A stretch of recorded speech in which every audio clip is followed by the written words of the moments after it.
Okay, folks, this is a short video for those who missed the sharing on the DAX index yesterday and how we can use it on the Trado bots. So DAX is just basically the 40 largest German blue chip companies, so it's a strong index. If you look at the chart on top versus the chart below, this is Nasdaq on top and this is DAX below. Looks similar, so expect that we could use almost similar settings. One caveat to take note is that try to use Blueberry for DAX because of the timing. Blueberry has the widest time range open compared to Pepperstone and FX Pro. All right, some back testing results, 2 years versus 1 year.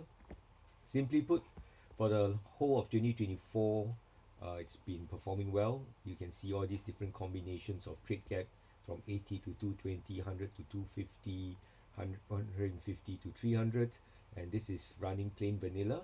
This column here is running with some unhedging using the version 7 beta bots. And while you can see some anomalies towards the end here, well, these anomalies are easily averted because of the end date. We just shift the end dates by a few days, 10 days, and you see that actually the performance is okay. So the caveat here is just don't read backtest values at face value. Take a look at it, think through, and see whether it makes sense that it should be profitable or not. Okay, backtrack a bit. Question that people may ask if they're not familiar with this chart is that blue line represents the balance and green line represents the equity. So the gap between the balance and equity, well, that's your floating loss. Okay, if we shift this to a 2 year time frame, then you see that most of this combination testing, and we do combination testing because most of us are running, a 10K, 20K, 5K account with a few trade sets running, right? So it's quite relevant to a real life environment. You can see that, well, most of them, almost all of them didn't survive. Maybe this one would have survived if we stretch the time frame a bit. So therefore, just have this idea in mind, this thought in mind that, not everything is rosy. Some years the charts are not so favorable and then the bots don't perform so well.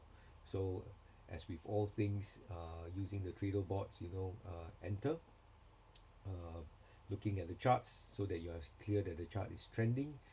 And of course, if the chart does go sideways, doesn't matter what settings you have, you could be taken out. All right, so I ran a back test for 2025 and it was fantastic results starting from 1st January. A 10K account became almost 18K.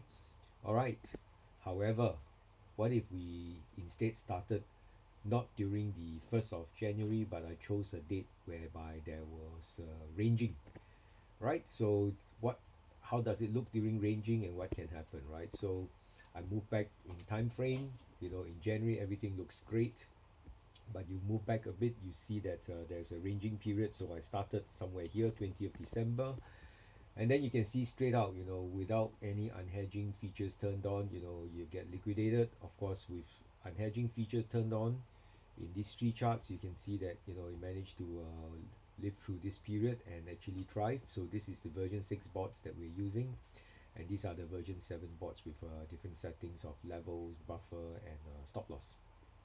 All right, and yep, and this is just the chart I showed in the previous slide, showing that if you start 1st January, everything is sunny and rosy. And if we ran this on the Eagle bot, yep, did well, did equally well, right?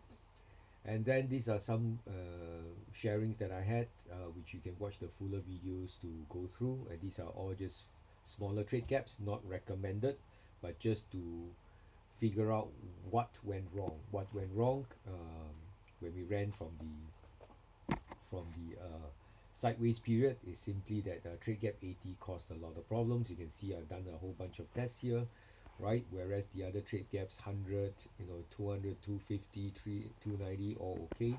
And so the theory was that if 80 was not okay, what if I ran a smaller trade gap that would force a breakout? And these results confirm that a smaller trade gap outside of 80 was great. So what you can conclude is that 80 just didn't give you the kind of results you wanted during the ranging period, and it was the trouble trade gap, right?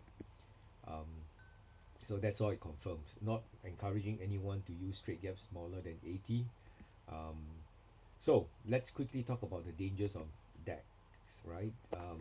It has the same challenge as NASDAQ. You can also see gap downs like this. You can see sharp spikes like this. All right. So, and this happened in 2023, but this one happened in 2025, right? So therefore, as with all charts, just need to watch it, tread carefully. There can still be dangers, right? So possible settings is about 150 to 300. I think that would be a good place to start. And of course, you guys can go and do your own back test to experiment. You can run with either unhedging turned off or turned on. Turned on, you can do from levels 4 to 8, buffer 0 to 20, and stop loss -1 to +2. All right, and don't forget that you should avoid brokers that don't open for the full duration of the DAX trading. All right, that's it. Trade safe, everyone.